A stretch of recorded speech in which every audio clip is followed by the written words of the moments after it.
At T-Mobile, our critical mission is providing unparalleled 5G coverage for when connectivity is mission critical. Introducing T-Priority, America's best 5G network experience for first responders, even in times of congestion. More capacity, faster speeds, better coverage.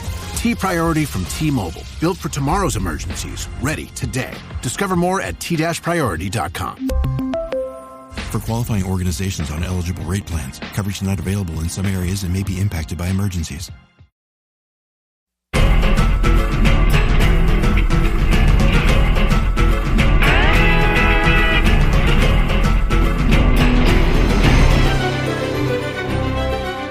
You're listening to the Animation Addicts podcast with the Rotoscopers, episode 126, Finding Dory, Octophile.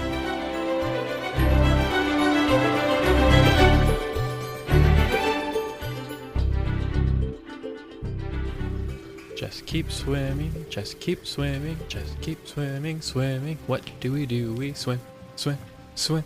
Ooh, and you got to... Oh, hey. Welcome everyone to the Animation Addicts podcast with the Rotoscopers. My name is Mason. I'm here with Morgan and Chelsea, and you are here on the amazing episode number 126.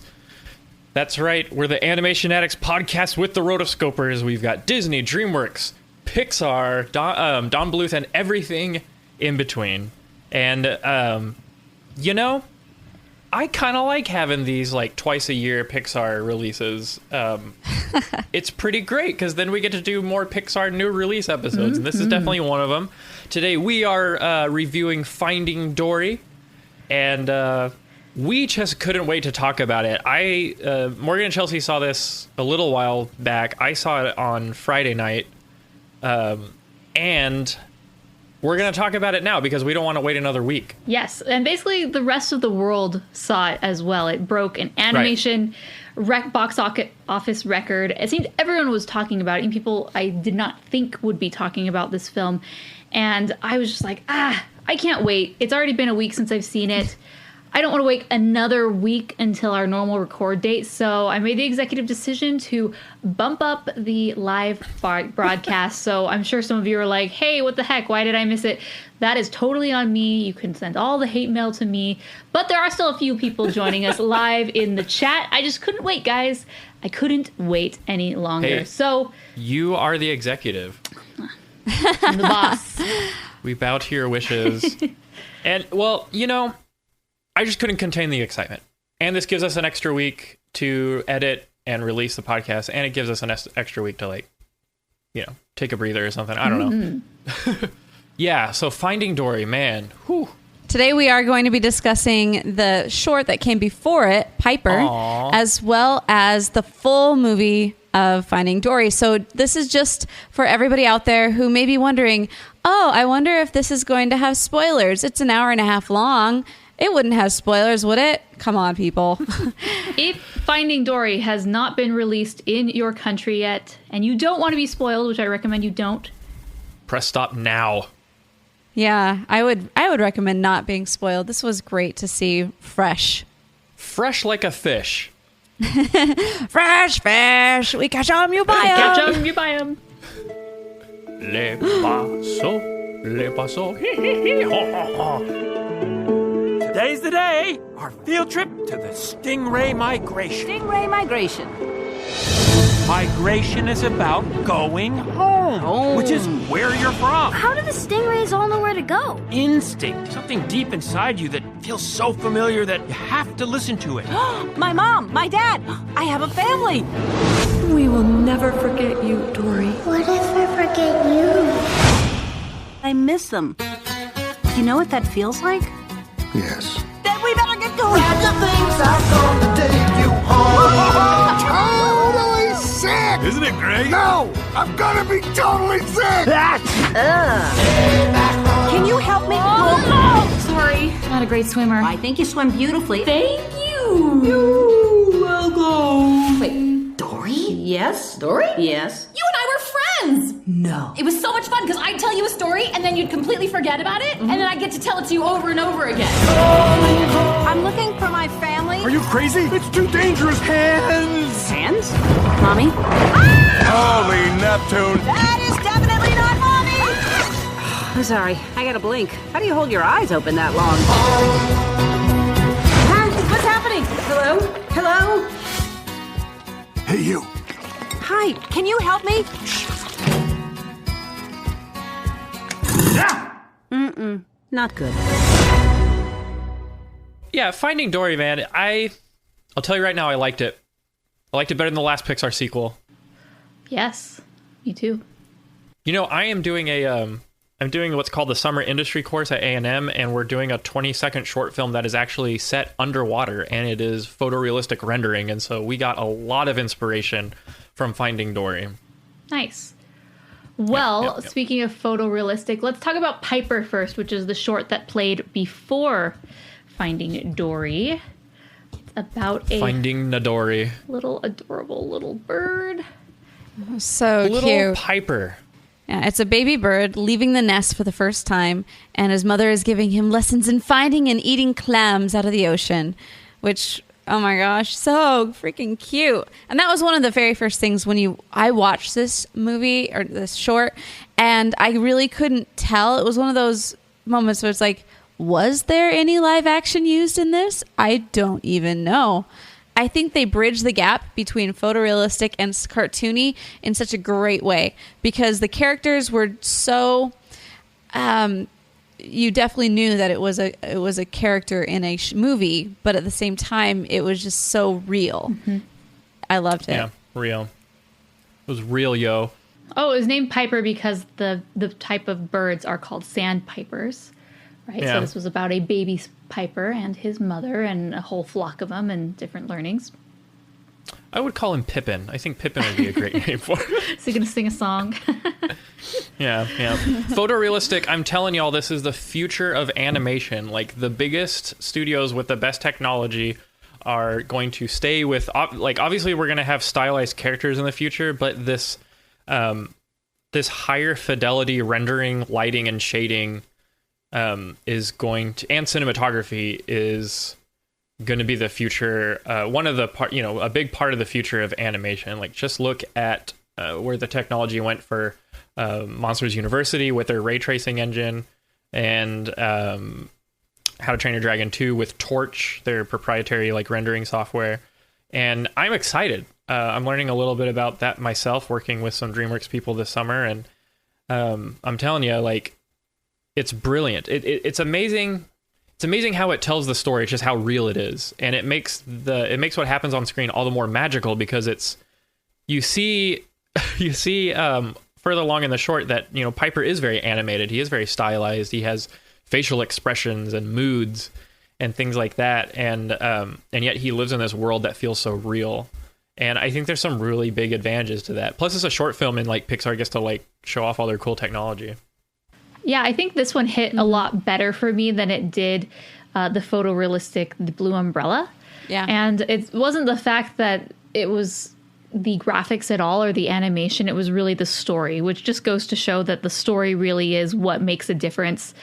It could be stick figures on a piece of paper for all I care, as long as the story is compelling. And this was a very simple story, but it was a very Western story. There's a character who has a problem and struggles and then finds a way to overcome that problem at the end, right? So very simple, but it left a smile on my face. So definitely a hit for me as far as Pixar shorts go.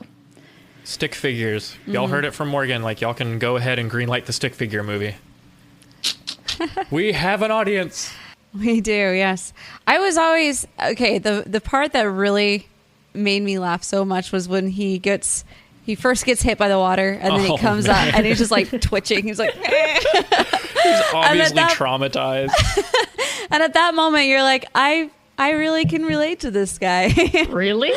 And then well, it's scary for him. Yeah. Not really, but it's just funny. Have you ever been a kid, and I don't know, maybe Morgan was completely fearless and was one of the rocket power kids, but have you ever, as a kid, been introduced to a new experience and it scared the crap out of you the first time it happened, and it killed it for you, and maybe you left it alone for years, because you were so traumatized it, but, eventually your mom got you to come out, or it was one of those things where like you as a kid had to like make it your own. You had to overcome your fear yourself and find your own way to overcome it, and then you were all in, you know. And no amount of your parents telling you it's okay, you know, it's not even that deep, you know, Yeah. to tell you otherwise. That's what I got a vibe from that. I have some stories to tell about my little sister about that, but that would take too long. I can relate. And Piper is so adorable. Notice how like Pixar just seems to specialize in showing and not telling a story without heavy use of dialogue. Like for me, like... Hey, it's Haley Steinfeld. When everything requires your attention, it can be tough to figure out what to prioritize. But I'm here to talk to you about something that you should always put first, your breast health. In fact, if you're 40 and over, you should be getting screened once a year. And if you're under 40, it's never too soon to visit yourattentionplease.com to learn about your breast cancer risk. So go on, pay the girls some attention and take the time to find out your breast cancer risk at yourattentionplease.com. Trust me, your future self will thank you. The way Pixar does a lot of these short films with zero dialogue, all with expressive animation, is just so masterful. Like it helps me as the audience like focus on the animation performance, and it's a much bigger challenge for the animator, and it creates like a more universally communicable story. Like they don't have to translate Piper into Spanish or Mandarin or anything. Everyone can understand what's happening just through expressive animation. Yeah. And they're like the little crabs that like show him the way. Like that was super cute. I did like how when he finally like gets under the water and opens his eyes and he looks around, oh, it's not so bad. Aww. And then like all the clams like are popping up and he's like, it was exactly what you're saying. Very expressive. The storytelling was just excellent how they did it. And I honestly thought that the humor was also in the same line as Finding Dory, which was... obviously it was executive produced by Andrew Stanton and John Lasseter, so I get that it would good old Lassie. But I get it that it would be that way, and I'm glad that they meshed so well together. Morgan, where does this rank in your Pixar short films? I don't know if I necessarily have that ranking off the top of my head. It's hard because it was very cute and adorable, but is it my favorite? And I've heard a lot of people say this is one of their favorite Pixar shorts. I can't make that call at this time. I think I'd have to watch it again. I think I have to watch all of them again to really see. It's maybe more probably middle. I get it. Yeah. Yeah. Because there's still some really great ones. Yeah. Like, was it as entertaining as Presto? No, but I think the animation was just as good. Mm-hmm. It didn't pull off as many tricks with the animation as Presto did. Get it? And yeah, totally adorable, totes adorbs, and it's just so cool. Like, I was looking at all the sea foam and the way they did the effect of the sea, the pores open up and the clams come out. Like, man, that's just something else. Mm-hmm. And Morgan and I were talking about it leaving the theater that night, and just how great I felt like both this one and Finding Dory, they caricatured real life animals so well that we felt like, yeah, you've seen this before. And it's just really funny how, you look at this movie versus some of the past movies that we've done in the last 3 weeks. It's just pretty amazing how different the reviews are. I can't even remember the last one we did. Others. Song of the Sea? I'm not talking about Song of the Sea. Oh, you're I'm talking not about talking about that Angry one. Turds? The one prior. That would have been more entertaining. Maybe Seth Rogen can voice in that one too. But yeah, I really liked this short. I don't know. I would have to pit it against Blue Umbrella to really put it in like a ranking as far as like the Pixar shorts go. Because like at this point, like, can you even compare them? You know? Lava was very stylized, but also had very photorealistic like terrain building and stuff like that. On the side of his volcano face. Well, is that the only thing you're comparing it on? Is its animation style? Nah, or is it holistically as the whole thing? You know me. My ranking systems are both arbitrary and highly complex, and only I understand them. We love it. Like my desk space. Cool. So let's move on to Finding Dory, the main event, the thing that we are so excited to talk about. The whole world is talking about. Let's first give you some good old statistics. So obviously the studio is Disney, Pixar. Directors are Andrew Stanton, and he had a co-director. It was Angus MacLean. Yeah. So it was released June 17th, 2016 in the United States. And budget was $200 million. And as of recently, as of today or yesterday, it made $205.3 million worldwide. However, I am pulling up an article that one of the writers did on the website, Alex, and it talks about the box office for its opening weekend, and it made $136.2 million in the opening weekend, which now makes it the highest opening ever for an animated film. Knocking off previous King, Shrek the Third, which was 121, so it beat it by about 15 million.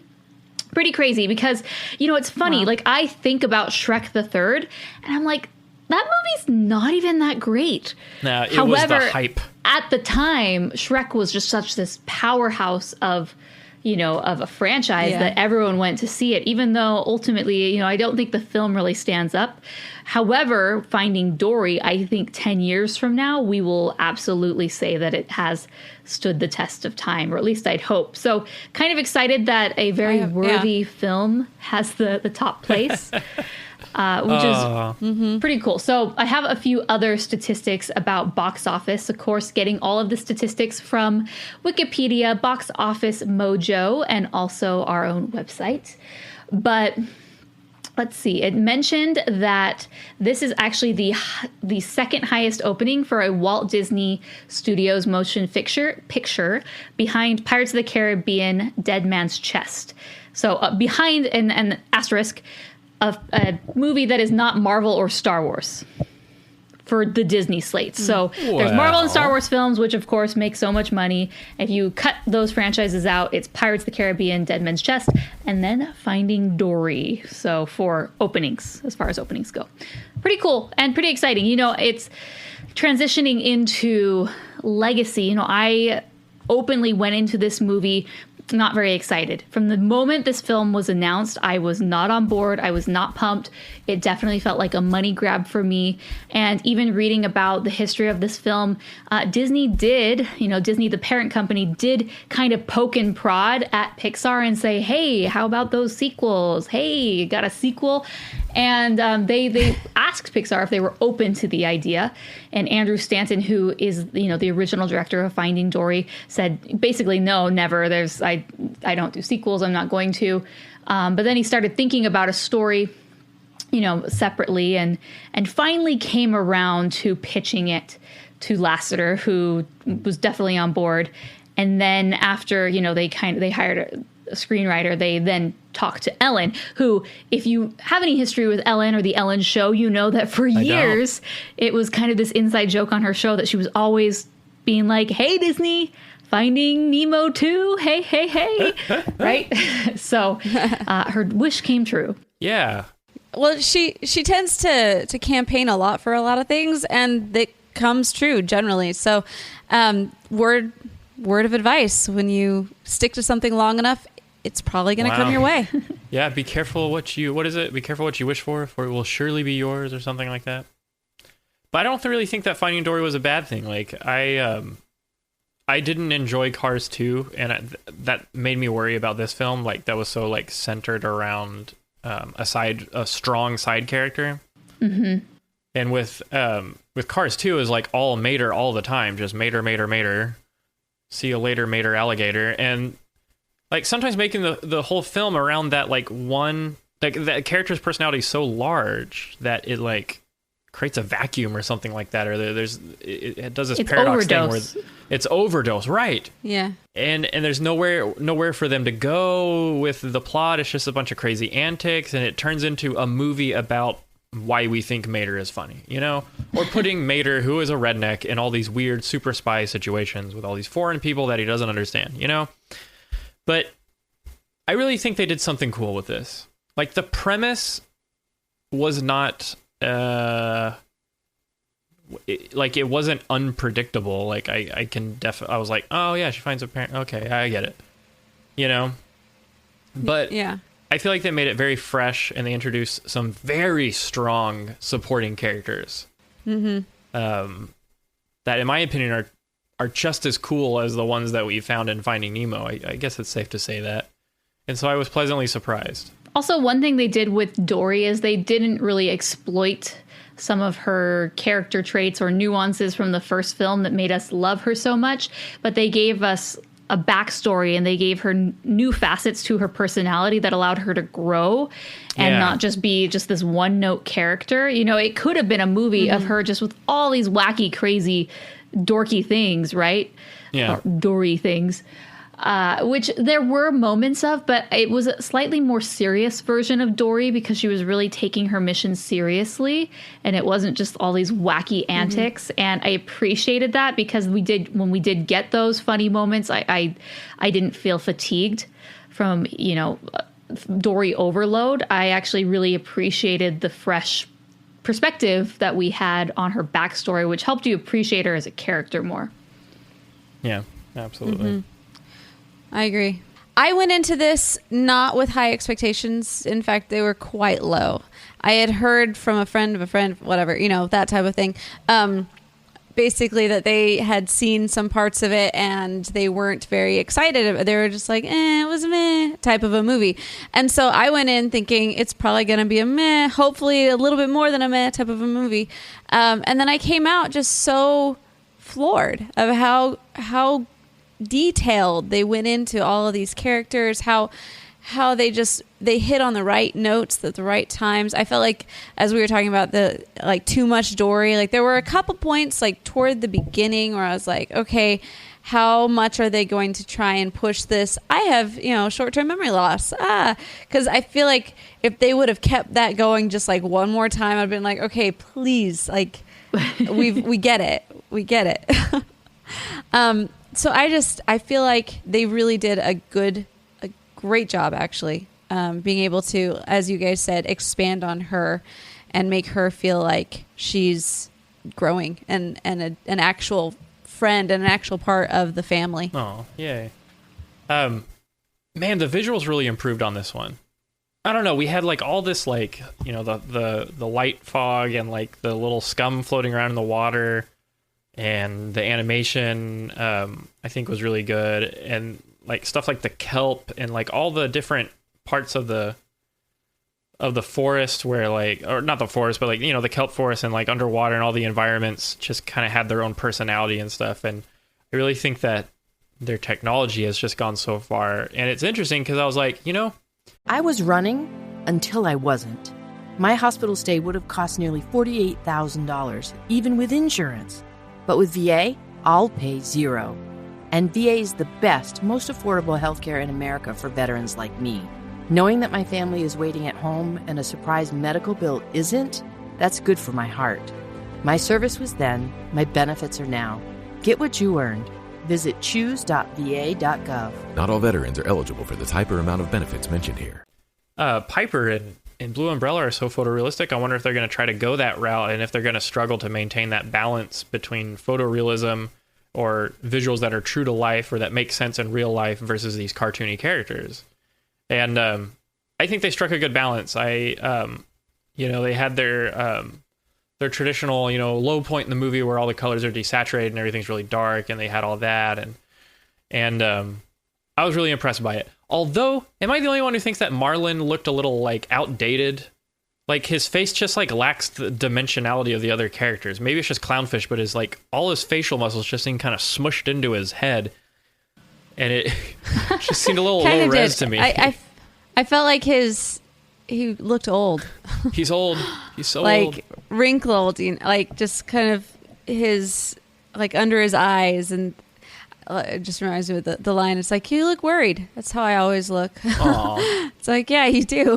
Do you think that Marlin and Nemo, do you think they served a good role in this one? Do you think they could have been left out? I don't think that we necessarily even needed to have them, which is crazy.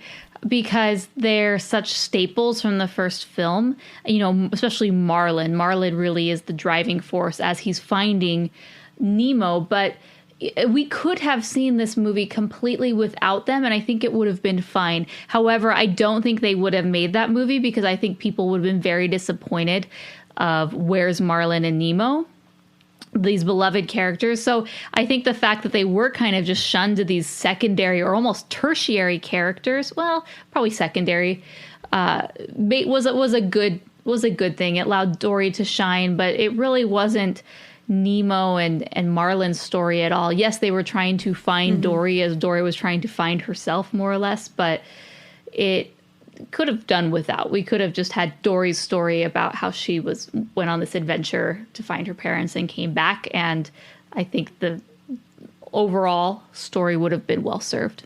But I think it was fine having them, but if they were cut out, I don't think I'd miss them that much. It's tough because they weren't in the film that much, obviously, because the star of the show is Dory and she meets a cast of new characters. And so, like Nemo and Marlin, they were on screen for very little time and they had to make their time count. And so a lot of it was just kind of this like banter going back and forth. And like Marlin was like Marlin still has trust issues. Like he didn't trust anyone in the ocean when he was out looking for his son. Because of what happened in his past, and he doesn't really trust Dory to like get by on her own, you know. And so he's still acting like he's still the overprotected father. Yeah, and he doesn't want Nemo to get lost again. You know, doesn't want to have to go out. He hates the drop off. Why is it that every time we're here, I lose someone? But yeah, there's that, and then there's that moment when Marlin just gets fed up with Dory. He does not have the patience for Dory's called a disability, or her problem with her memory that her parents had, and her parents are a whole new thing. But anyway, and then Marlin says that thing like, "Why don't you go and forget what happened because that's what you're good at," you know, and that. Ooh, Nemo's like, whoa, hey, hold it there. Whoa, man. I feel like the flashback scene was well played at the beginning. At first, I thought it was really going to, like I said, I had low expectations. So when they came in and they're like, oh, they're just like replaying the whole thing again, you know. This is the backstory. And I just felt like they did a really good job because they had to bring in some of these characters, like Nemo, like Marlin, and even, you know, Mr. Ray and the sea turtles and everything. The sea turtles was great because they really well, but it does answer the question of how does he get from this side of the ocean to the other side of the ocean so quickly. Didn't think through that, did you, Pixar? And I want to be able to see the cool turtles again because they're cool, you know. So I mean, turtles happen to be like crossing at the exact same point when they're like, "Hey guys." See, I disagree. I agree. At the very beginning of this film, they were really rehashing a lot of the popular moments from the original. You know, like we said, the flashback at the beginning, you know, of when someone was really young, then the drop off, then Mr. Ray and the turtles. And I felt like really once we hit the turtles, I was like, wow, really, we're doing this again, because they didn't add any dimension to the turtles character. There was nothing new that they had provided. It was the exact same plot element as introduced in the first film. I also was super confused as why Little Squirt hadn't even aged at all, yet this was supposed to be a year later. Maybe that was just Disney me. Pixar aging. I know, but I was like, come on. Even Nemo is still a year. I know. Only DreamWorks characters age now. Thankfully, that was very short-lived, this kind of initial premise building, and they jumped to this new area, which was basically the West Coast, the Pacific, and jumped into Dory's story and kind of left everything from the first movie behind. They introduced it just to kind of, we have to hit our popular points for some reason. And then they leave that behind, and then you're on a new journey at a new location with new characters. And from that moment on, I finally started getting into it and enjoying it. During the initial maybe first 15 minutes or however long it took, I was just like, here we are again. Like, nothing new. Kind of what I had gone in expecting, just a rehashing of the original. Yeah, and that's what I was looking for a while, like getting back to Crush and getting back to Mr. Ray. I think they had to go into Mr. Ray just to kind of show how the world is different now, or how the world, it's still the same old world. Reestablish us back into that world. Yeah. And then besides a few like cameos at the very, very end after the credits, there really isn't much after that. And that was really cool. I feel like they did good with the new characters. You know how Disney sequels are with like new friends and new songs, The occasional character brought to life once again by the one and only Robin Williams. And that's it. But yeah, I don't know. I like the new characters a lot. Crush was a very convenient way. Plus it's like you couldn't have a Finding Nemo like universe without Crush. Like it was probably one of those non-negotiables. Probably.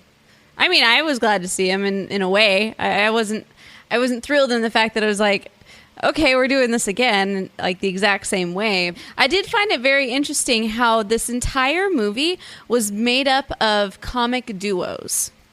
So, for example,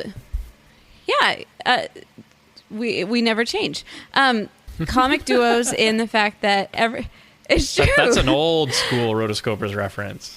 That is like episode 7 right there. We have Marlin and Nemo, and they're kind of dynamic, and they're a one. Like you don't have one without the other. And then the 2 sea lions, those were fun. They were a duo. And then you have the mom and the dad. They were kind of together. They weren't really a comic or comedic duo, but they were like a pair. And then you have the 2 whales, and then Dory and Hank. It's just the only 2 that didn't have their comedic duo was Becky and Sigourney Weaver. So Sigourney Weaver is omniscient. Best ongoing joke of the whole movie. I really liked it. That was really cool. I loved it. I'm a strong supporter of Sigourney Weaver. She was amazing in Alien, and all her movies are great. But regarding the Institute and regarding Sigourney Weaver, I have a Pixar theory for y'all. It was postulated by our very own Rachel Wagner. And if y'all are cool and behave yourselves, like my Sunday school class, I will tell you the Pixar theory at the end of the episode. All right. Oh, we haven't even talked about one of the best duos in the movie, which are Dory's parents in the first place. I love it so much that they had a parent. Her parents are golden. This movie isn't about her parents becoming good parents or her parents learning how to how to thrive or how to support her in her disability. There's no moment where they're like, you lied to me, or something like that. Dory trusts you. You don't really have short-term memory loss? Yeah, okay. Was that a yeah, okay? Or was that like a yeah, okay? Or was that a yeah, okay? Just kidding. Yeah, okay. Her parents are so sweet and so supportive, and they are so like, they're just great. They're like the golden standard for this film. Like, Marlin could take some lessons from these people. And I'm so glad they didn't have to go into the subplot of them actually being terrible parents. And I'm glad that they didn't have, like, the dad be good and the mom be bad, or the mom be patient with Dory and the dad be non-understanding. Like, I'm glad they didn't do that. I'm glad that they established that, yes, there are some really good parents out there who try really hard and have it down working with children who have, who have memory loss or any type of disability, Yeah.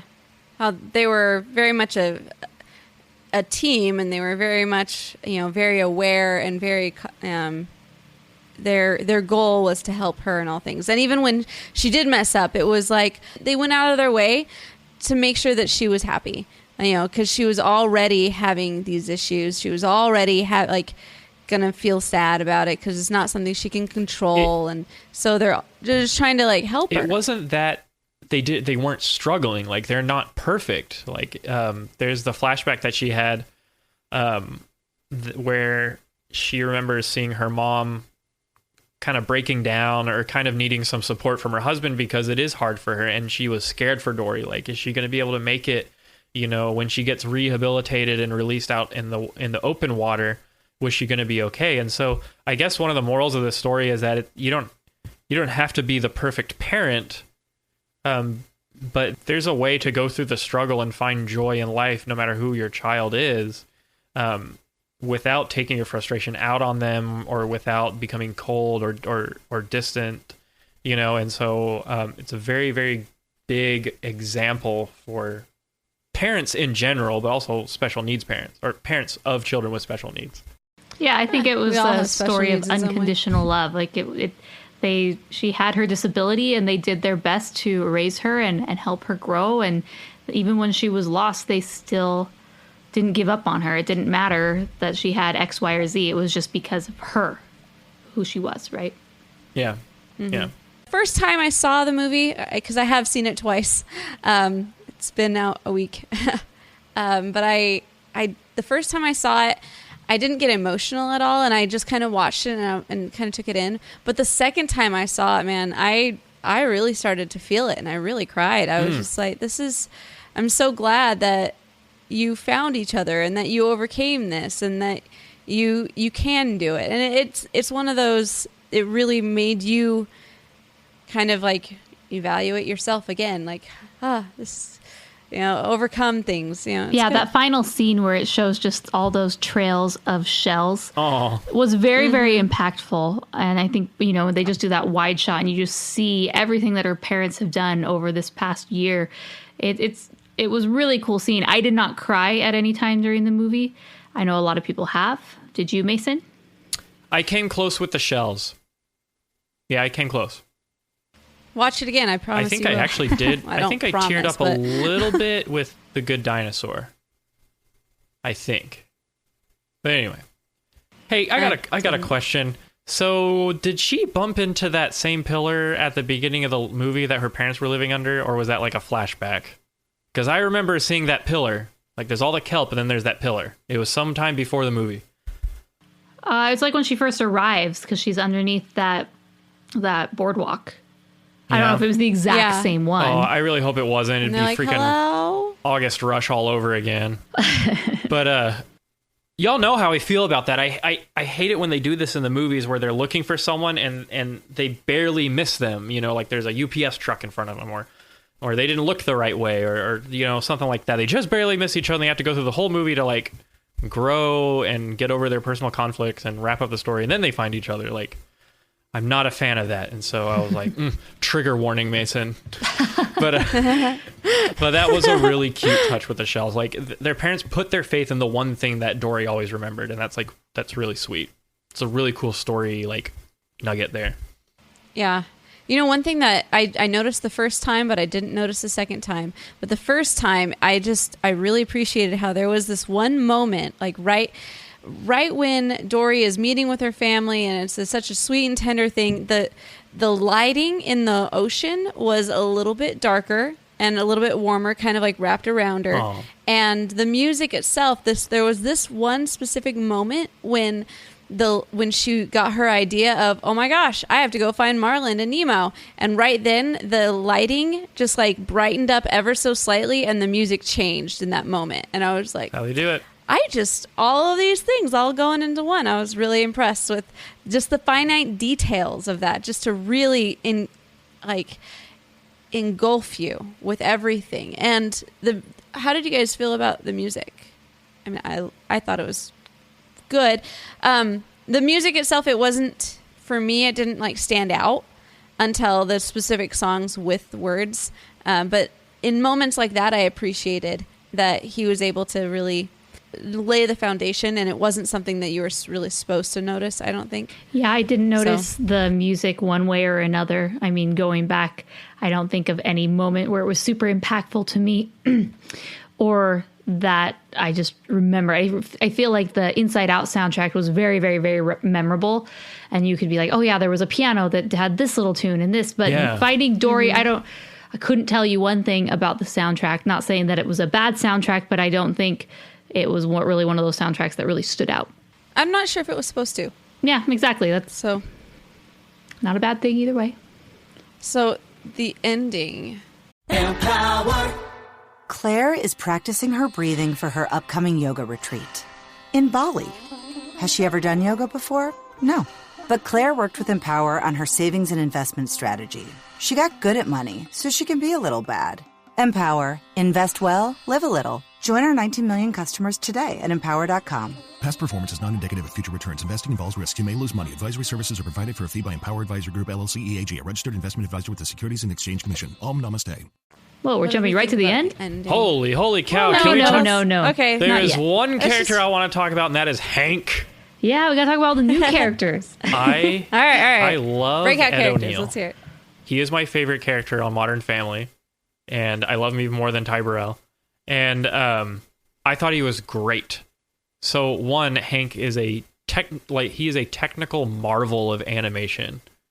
Ooh. Like there's all sorts of features on YouTube and the internet and stuff going around with like how much it took to make him invisible.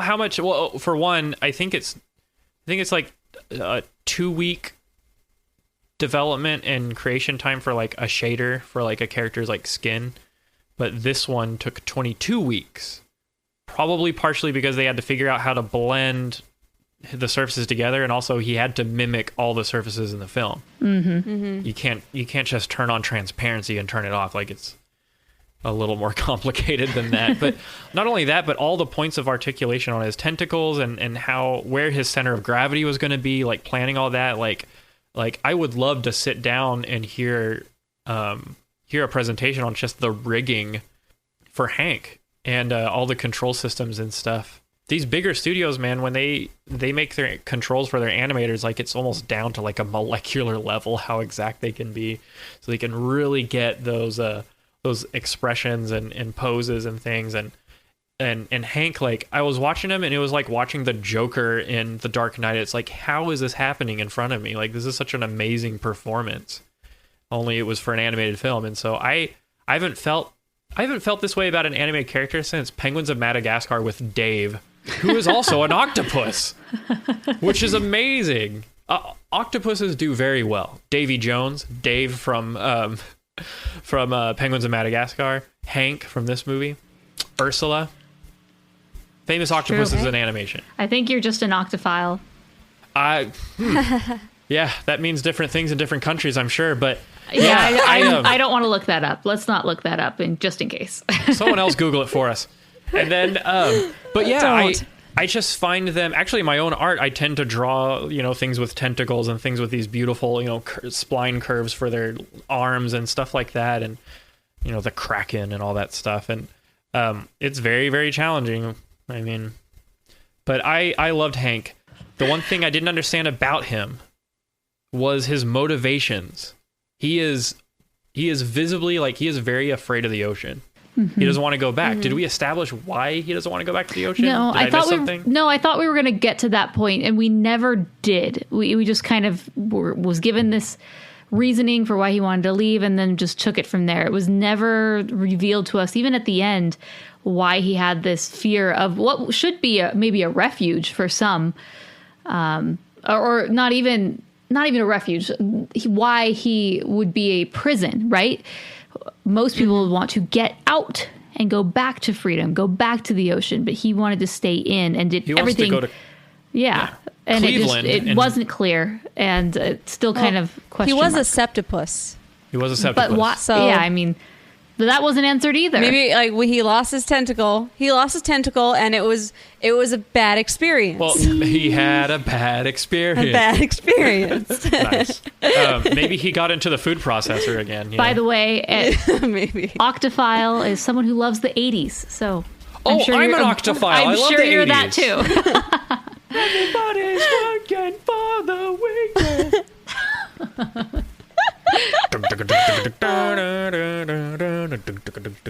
That was an 80s moment by your resident Octophile, Mason Smith. Why do we think that Hank and Dory were paired up? Was it just because they were so opposite in temperament? Right. You had it's a classic storytelling technique, is like take a character with this personality and pair them with the worst person you could ever pair them up with. Right. Or take the main character and put them in, and take their motivations and their desires and personality and put them in the worst place they could possibly be, which happens a lot in Pixar films. And so I think that Hank and Dory make a good character because Hank is so completely annoyed by Dory, and he learns to kind of have a heart, for a guy with 3 hearts. Well, I thought about that, and then I also thought, well, there's also the fact that they both have something wrong with them. I mean, I think this whole movie is kind of like everybody has something wrong. Well, they are being rehabilitated. Yeah. This used to be a SeaWorld park, back in earlier years, but with that CNN documentary that came out. Blackfish. Blackfish. I guess they felt a little social pressure and decided to change it to something a little more a little more happier, a little more positive, which is a fish rehabilitation center. And I have a little sister who's in wildlife and fisheries and forestry management or something like that, and she's a big proponent of rehab centers where people can educate themselves on these animals rather than basically circus theme parks where these animals are kind of some would say forced to perform and they go crazy in these confined places. And so it helps avoid that from a social standpoint, and it also helps avoid the humans being the bad guys. Like Pixar always makes humanity the bad guy, but in a very subtle way that isn't the main conflict of the film. It's just an afterthought or a reminder or whatever. And I don't think I would have enjoyed the film as much if there was like a psychotic sushi chef who breaks into SeaWorld and wants to make a beluga whale burger or something like that. Le poisson. What is this? And then, it could have been the evil chef from Ratatouille. He's up to no good, and he wants to make a blue tang sushi, and there's just a tank full of blue tangs. But anyway, so let's talk about the other new characters. So we have Bailey the beluga. Pew! Oh, my new special power. I love Ty Burrell. I can hear everything you're saying. I know you're talking about me. Does any of you kids want to talk about echolocation? Boo! Ty Burrell is my man. Okay, I liked Bailey, and I thought that his use of echolocation was a little unrealistic, but it's a Pixar film, it's an animated film, I know. Stylized. But it was really interesting how they cast Ty Burrell. Do y'all remember Mr. Peabody and Sherman? Yes. Was that not a very interesting and inventive casting choice for Ty Burrell? Like, he went in there and he wasn't Phil Dunphy from Modern Family. Like, he made his own character, or he molded to Mr. Peabody. He was wise, and he was knowledgeable, and he was calculating, and he was very left-brained, whereas I feel like Ty Burrell oftentimes plays a very right-brained person, someone who works off of intuition and emotion, kind of like yours truly. And sometimes I feel like hardcore animation fans, they like turn their nose up to productions where they cast a Hollywood actor to play themselves, basically. Mm-hmm. Like your Samuel L. Jacksons or Sigourney Weaver as Sigourney Weaver. Right. And like I don't want Pixar to necessarily go that route. I liked how they used Tom Hanks as Woody. Who was Buzz Lightyear again? What's his name? Tim Allen? Tim Allen. Okay, Tom Hanks, Tim Allen. Yeah, and I feel like they were all pretty inventive, and like Bug's Life maybe not so much. I don't know. But I like it when they bring in voice actors who like invent a new character for themselves. Kind of like when we talked about like Don Bluth bringing in Tom Selleck, and he just wanted Tom Selleck. He didn't want Tom Selleck to do this dog voice that he worked several weeks on. So I guess it's about name recognition and stuff like that, but yeah, it's just a matter of the landscape that we live in right now. I mean, recently I posted an article about the new My Little Pony the movie logo was released, and in there there's the same voice actresses who play the main 6 as they are known, but then it was like also a great cast of A-list celebrities. I'm like, Yep, that's just the world we live in. Pony. Well, I'm sure that the brony community would love to be feel validated by having these big time celebrities voice in their movie, but I feel like it's a lot about that. It's like fans of Ellen DeGeneres will see this movie because like Ellen DeGeneres' personality is very much ingrained in Dory. Like that's probably why they cast her in the first place. So I'm not being really hard on this policy. I just think it's interesting that there is definitely a difference where it's like a celebrity basically playing themselves versus a big time voice celebrity like transforming into a completely new character. And that's totally up to production and the director and stuff. Like obviously these stars don't have a say. Hollywood man. All right, the other new character was the whale shark. Oh yeah. Who also is known as Destiny. Aww. I thought she was really adorable. I love the moments where she was just sitting there and she was kind of swimming around in her tank, just bumping into things. Because we've all been there. We've been in an aquarium or something where just one of the creatures is just totally out of it. They're having a bad day. Yeah, I laughed every time she ran into something. It was just kind of funny. Heartless Morgan. A nearsighted whale shark, I must add. Yeah. Yeah. You know, it's funny. Everyone especially these three new characters that we meet at the sanctuary, Hank is missing a limb. Bailey has this self-imposed illness on himself that he had lost his echolocation. And then Destiny has this nearsightedness that she needs to overcome. And it's just interesting that everyone seems to have their own thing that they have to work to overcome or grow and develop. Yeah. You know, well, it makes sense for the park that they're in. Yes, particularly, yes. Yeah. And so talking about the location, so that's one thing that I really did enjoy about this movie is that we were, instead of just being in the deep blue sea, we had a new location that really separated this from the first film where we're in this marine wildlife rehabilitation, park, which was really exciting, and definitely understood why they went that route versus like a SeaWorld or whatnot. But it made this movie feel so completely separate and different, allowed for new situations, new characters. I think if this was just searching, aimlessly in the ocean, it would have very much felt like Finding Nemo. And so this new setting where the majority of the film does happen, I think really set it apart and made it work. And it was just, they were able to be very clever with how she was able to move from tank to tank. And, I really have a hard time believing that a location like that has slots in the pipes in between tanks that are so big that fish can just slide right through them. I feel like this would be a problem that not just Dory was going to fall through, but thousands of fish, especially in that big tank, were Dory size or smaller and definitely would have gone through the pipes. So that doesn't seem very, very realistic to me. But then again, I highly doubt this crazy pigeon carrying 2 fish in a pail is realistic either. So I need to ignore any of that. Speaking of pipes, Pixar. Actually, I've gone to places like that and seen like the random fish. It's like, how did he get in over here? So I don't know. He doesn't look like he belongs. Yeah. Can I just talk about pipes for a second? This episode is brought to you by Prime Video. In the small town of Holland, Michigan, nothing is ever what it seems.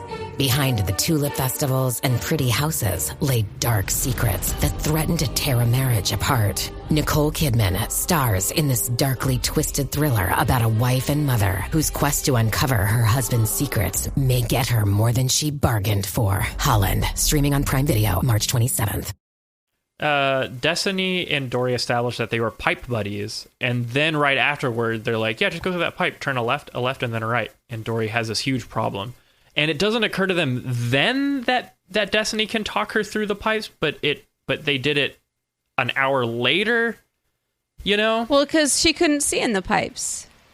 Well, yeah, they used echolocation to get a map. Echolocation. Yeah, but all she had to do was go a left, and a right, so all the whale had to do was talk her through it. Yes, but there was no way to know whether Dory was on the first stage or the second stage, right? Like, you could take Dory's word for it, but what if she was actually at the second left and it was the first? And okay, you know what I mean? I guess, right? Well, all right. I think we're overanalyzing this a bit too much. Well, I noticed it. I was like, oh, just talk her through the pipes now. And they're like, no, there's no other way. We have to take the psychotic pigeon. What was up with that pigeon? Yeah, Am I the only person who didn't like Becky? that was a very odd character, but it is what it is. Top the seagulls. Well, I feel like trying to top the seagulls were the two seals.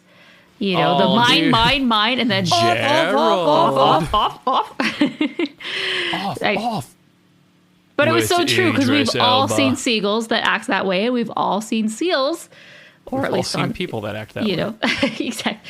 Yes. It reminds me of Secret Life of Pets with that little pug who brings up the pillow up onto the seat so he can bark at something, and then it goes away, and then he's fine. You know. Oh, Secret Life of Pets. Yeah, you can't miss Idris Elba. It's like Bill Hader and Idris Elba. I'm surprised Maya Rudolph wasn't in this film. Where was she? Surely she was in talks to be in it, but she had to voice for about 8 other animated films, so she couldn't make this one. But, Idris Elba, he talks like this in all his films. You're fired. But anyway, I really like that part. So, we're talking about animals with disabilities. So what disability does Gerald have, and what gives them the right to be so mean to him? Like, is Gerald dumb? Or is Gerald just the guy that no one likes? He kind of has this look that he's a little slow. He's like the Ed, right? Ed? Yeah. Oh, yeah. But anyway. Well, that was like the sad thing about that, is it like he seemed to definitely have some sort of impairment, and yet he was completely being picked on, probably for that reason, which was like, is that a good thing to teach any and yeah, they just continued to, they didn't learn, they would just, at the very, very, very, very end, right? Still on their rock. Off. Well, maybe he doesn't have a disability. He's just not as pretty as the other sea lions, and so they pick on him for that. So I don't know. I thought he had kind of a Peter Lorre vibe to him. He does get up and he's got that look like, I've done this before. Yeah. Anyway, I thought that was cute. They were like the new seagulls. Definitely. Mine. Good old seagulls. I just want to say I felt like they spent more time out of water than in water in this film. Yeah, totally. Did y'all or anybody think that Hank was going to be kind of a Lotso Hug and Bear villain at the end? I didn't. No. Which was good, because I feel like we'd maybe been conditioned to think that after all these different movies. Oh my gosh. There really wasn't a villain per se. Oh, Dory, if only there was a fish who loved you. One thing I did like, before we kind of talk about wrapping things up in the ending, is this movie had quite a few flashbacks of Dory, and they were kind of peppered in at various moments as Dory's discovering new things, and I really liked that. I mean, can we talk about baby Dory? Her eyes are so big, they're just popping out of the sides of her head. She's all eye.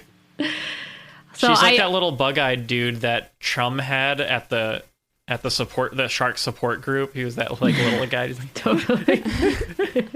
All right, so let's talk about this crazy ending. So Dory gets out, she finds her parents, but then, I need to go find Nemo and Marlin because they're my family too, which, is awesome and great. Of course, they're inside, heading to Cleveland.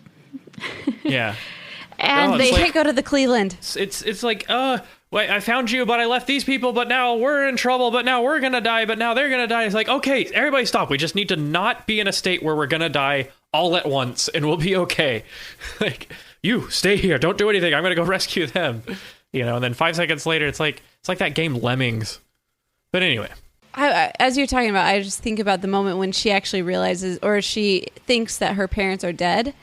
And just like everything just goes crazy. It was just like panic attack. That's a straight up animated panic attack. They did a great job of animating that too, because you're just like, I can't take it. I felt really bad for her then, just like I felt really bad for Jessie when she was having her panic attack in Toy Story 2. Like, it was very much driving that kind of vibe home. Yeah. I thought the ending with the crazy scene with the truck and, Hank driving the truck and whatnot, that's when it started just going. I mean, it was just like, just go with it, I guess. Yeah. Hank grabs a gun, starts shooting out the police's tires. It's America's Most Wanted is a septopus. Yeah, at that point, there was really nothing you could do with it. And I'm sure the filmmakers were like, yes, we know this is completely absurd, but just go with it, people. Just go with it. And it's particularly hit the high point when they are flying off the cliff and the music plays. Skies of blue. That's clouds of white. The pinnacle of, yes, we know this is ridiculous here. We're going to put this song on top of this moment. Just that song. Enjoy it. I'm sorry. I just think that song is the most cliche song to play in an animated film. It's like that's Madagascar why they did it years ago. Oh, that's why they did it, I guess, It almost validated how crazy the whole scene was by playing that and doing the slow-mo. It was like, okay, yes, they are very much acknowledging this is absurd. I'm glad that that made it almost okay. I guess it did. I mean, any other studio, I suppose. But I'm glad that Hank had the common sense to get them out of the way of the truck. He was smarter than Mrs. Incredible, And when they were in the ocean. True. So I was glad for that little detail. Watch, the truck should have plowed through him and just killed him and cut to black in the end credits. I was concerned. I'm like, they're right here. Truck is coming. They're dead. They're dead. Oh no, they moved. Okay, we're good. One of them's gonna die, but they're not really gonna die because it's Finding Nemo. I don't know. All right, so Easter eggs. Did you guys catch any? Did anyone get the John Ratzenberger? It was a tough one. I did not. He didn't talk like this. Where was he? Was he the sick fish? He was the crab who was mowing the lawn. They altered his voice to be a little squeakier. That's awesome. Oh, okay. So other Easter eggs, I did not see these. No credit goes to me. I'll include a link in the show notes of where sharp-eyed viewers have been able to find Pixar Easter eggs. So the first one, the classic Pixar ball, that was found in the actual Marine Rehabilitation Center. There was a kind of a kids zone, and you can see that kind of in the kids zone around there, which totally makes sense. The Pizza Planet truck, when they're first getting on the road, there's kind of a traffic jam, and the truck is on the freeway there. The A113 is found in two different places. The first place, it's on the tags of the two sea lions. One says A1 and the other one says 13. Yeah. And then there also is a license plate that says CALA 113, which is like CalArts or Cal A113. Yeah. And then let's see, what are the other big Easter eggs? Those are the kind of the main ones, right? Ratzenberger, the ball, Luxo Jr. I don't think he's a regular one. No. So, anyways, those were some of the big Easter eggs that have been found. There's also quite a few more that are in here. There's also this one doesn't necessarily. There's a Wall-E calendar in the first area where Hank finds Dory on the wall. There is a Wall-E calendar. There is a magnet that looks like that is from lava. Oh. And Darla makes a cameo. There's a photo of her in the background. So yeah, I will just include a link. There's cool other inside Easter eggs, so you can find those yourself. And if you have found ones that aren't on this list, definitely let us know in the comments at rotoscopers.com/126. I felt like this movie had much more of a close than Finding Nemo did. Like this one, they like actually go out to the drop off and they're enjoying the view. I felt like that it kind of ended in a different way. Like it left me happy that she found her way and she did it. But at the same time, it was kind of like okay. I don't know. It was an interesting feeling that I had with the ending. I feel the same way as Marlon. Nobody ever go to the drop off again. We're done. Close the story. Ever. Yeah.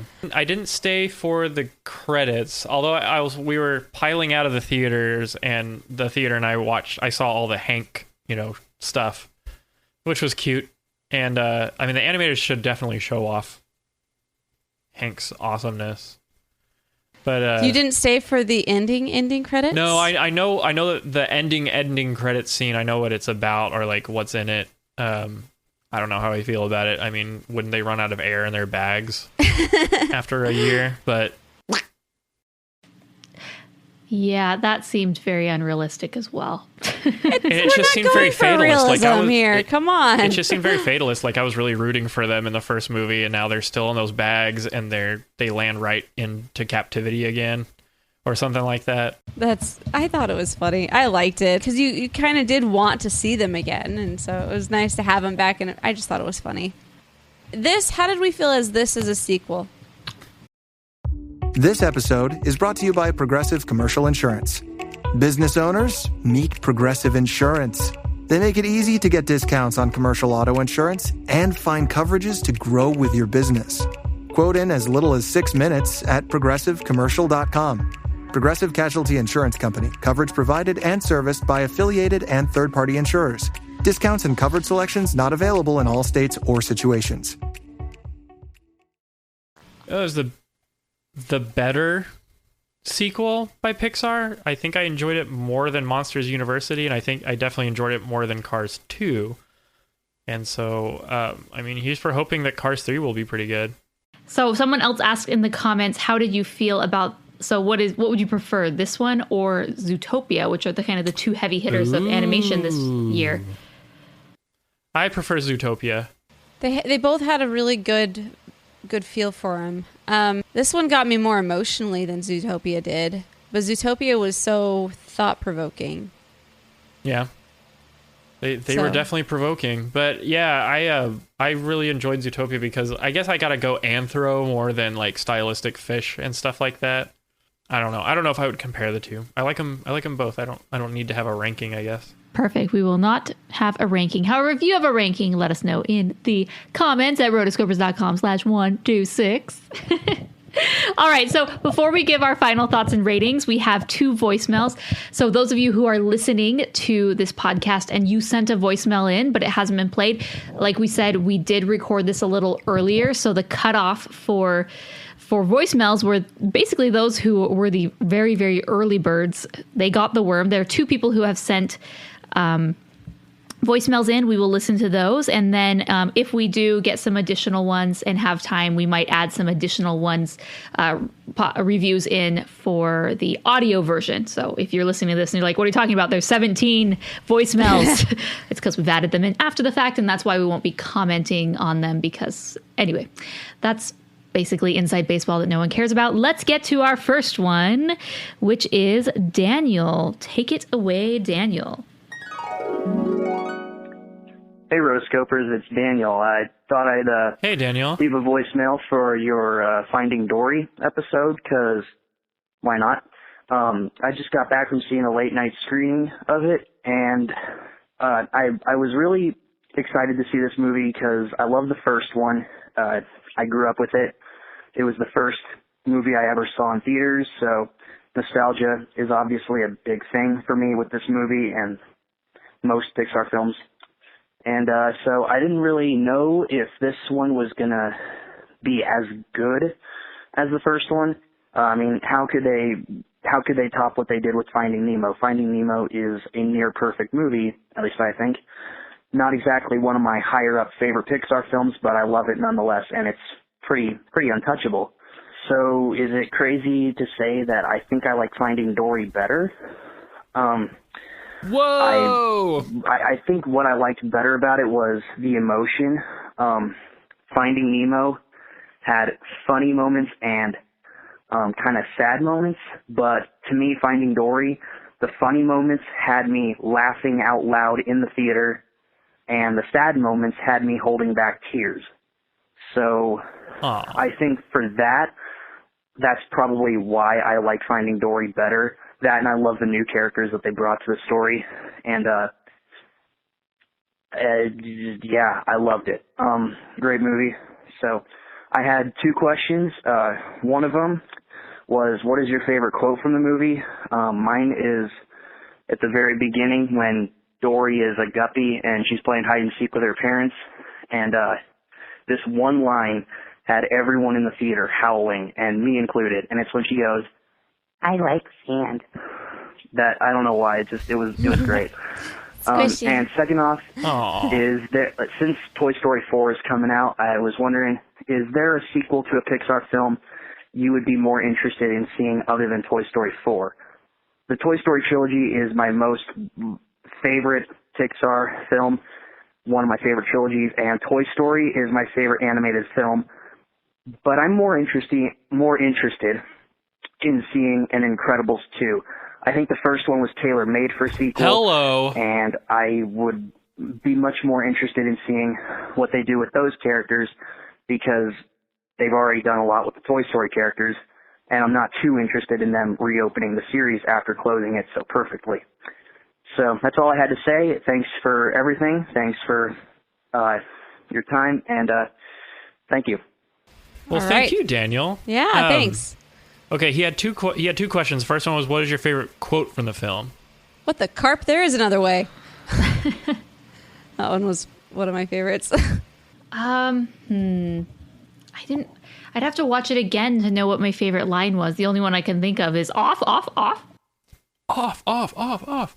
I liked when Dory misunderstands and thinks that she has to explain the birds and the bees. Why like, me? Oh, wow. Didn't think I would have to give this talk. Okay. Well, when two fish love each other, and yeah, Mr. Ray shuts her down. I like that one. And then the second one was, is there a Pixar sequel upcoming or imaginary or otherwise that we'd be more excited to see than Cars 3, right? No. Or Toy Story 4. Toy Story 4. Incredibles 2.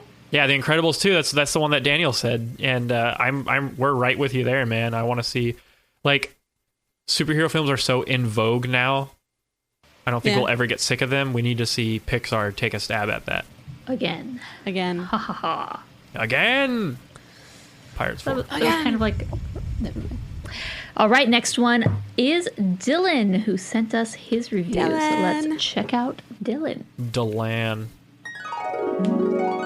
Hey, Chelsea, Morgan, and Mason. It's Dylan, and I hope you're having a wonderful summer so far. Hi, Dylan. I just got out of a screening of Finding Dory, and I honestly loved it, and it was super cute, and I just have some things to say about it. First off, I'm not like a huge fan of Pixar's sequel-itis, but I also know that this is a business and it's inevitable. So I do think that if these sequels must exist, then they should be this good. I think it's worth making alone for Ellen DeGeneres as Dory. The whole movie really is kind of hinged on her emotional performance, and I remained invested the whole way through, which I think is really important. It's really also nice to see updated character designs. One thing I do like about these sequels and prequels is that it's really cool to see how far Pixar has come with their animation and characters. So it's kind of nice to see old friends look all new and shiny. I do think that the memories in the movie were kind of divisive, but I thought it was also a good way to keep the plot going. And it's also like really awesome to see little Dory because she's so freaking adorable. Agreed.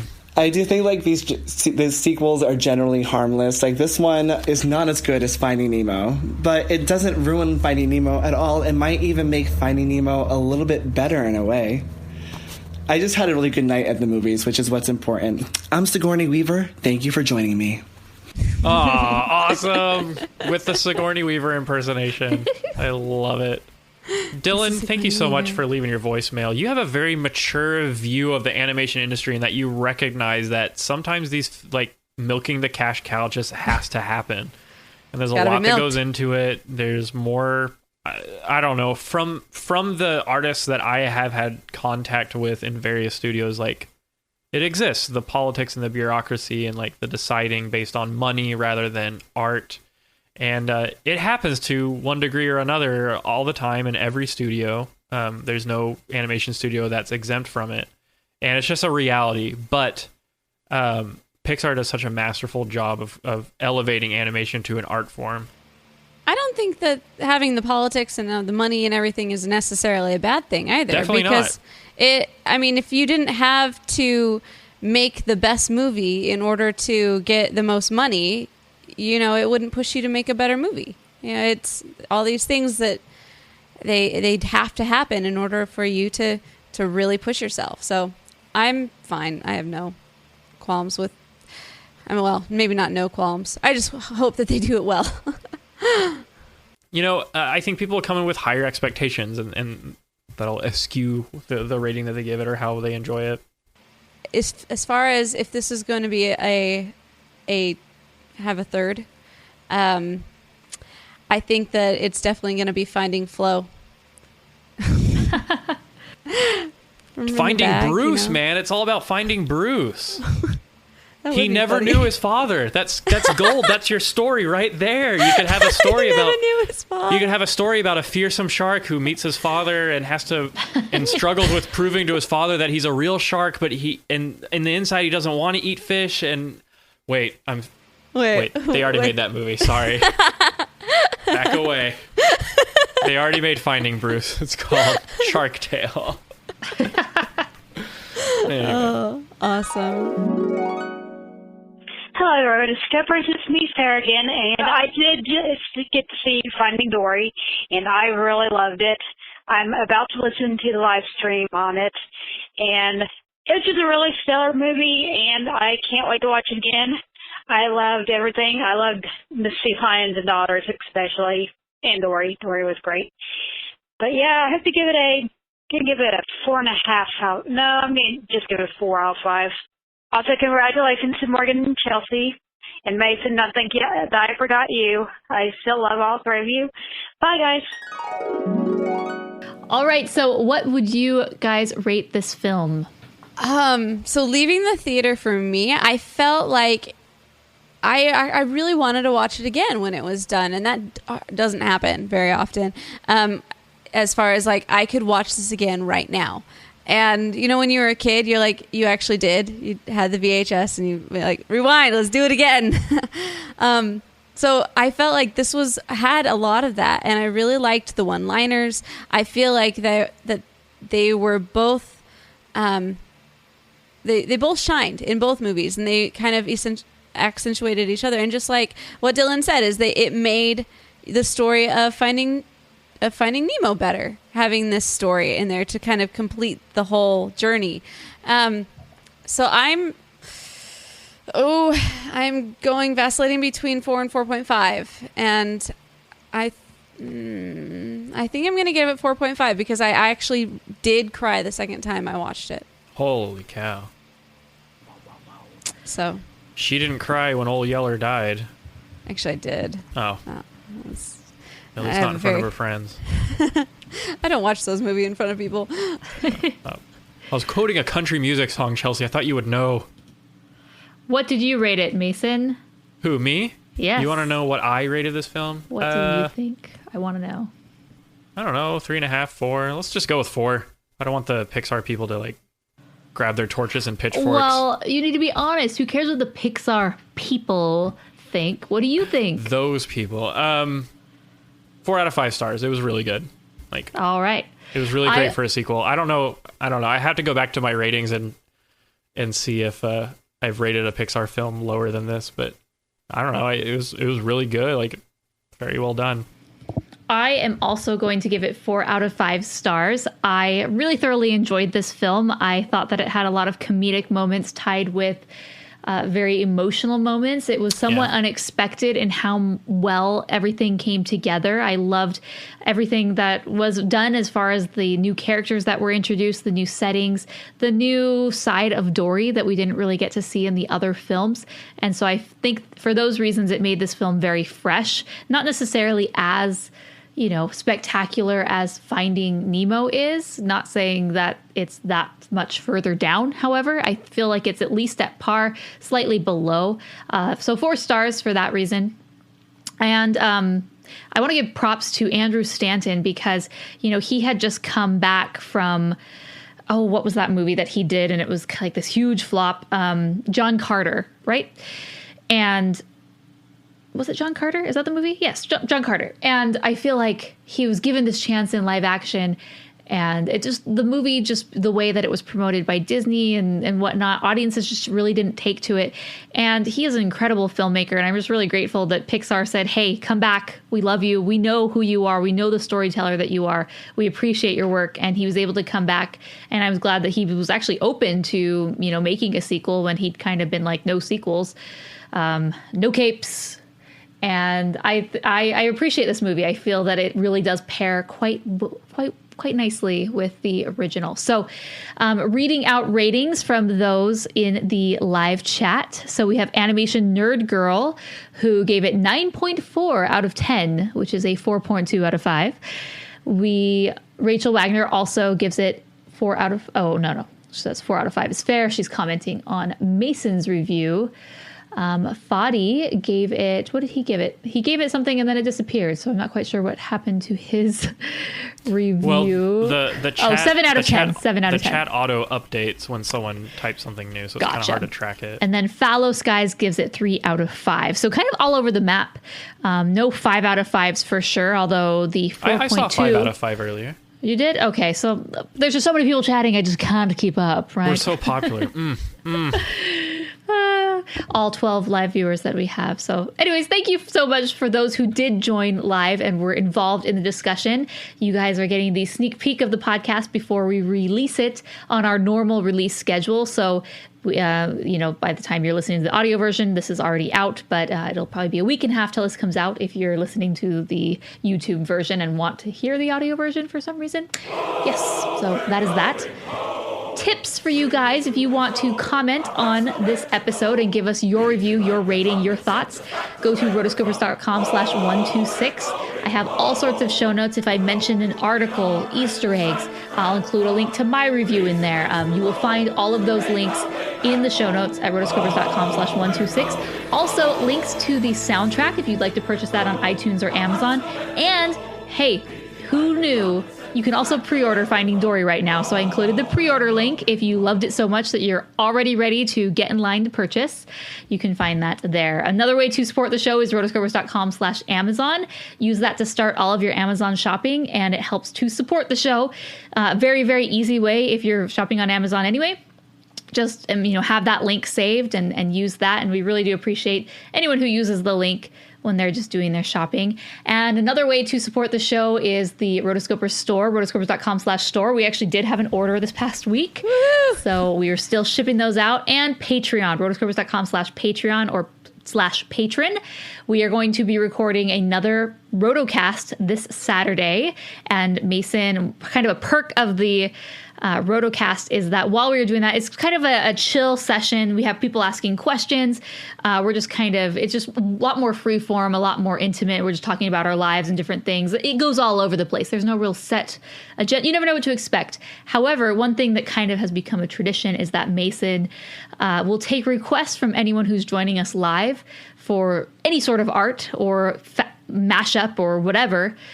Draw Little Mermaid in the style of The Simpsons, right? So anything like that, he'll draw it, and then we'll send that art out to whoever, the patron that requested it. So if you want to get in on the action, go to rotoscopers.com/Patreon. And thanks to the patrons who support the show. We really, really, really appreciate it. Some people also did ask, how do they send voicemails? Rotoscopers.com/voicemails, or you can call us on your phone at 406-646-6575. Please keep those brief and to the point because we do get quite a few. So the more succinct calls will actually get preference in cases that there are multiple voicemails. And also we'll try to mix it up if people are leaving, voicemail every single week and there's many. We'll try to mix in a variety of different callers. So just to mix it up. So if you're wondering, well, why didn't my voicemail get played?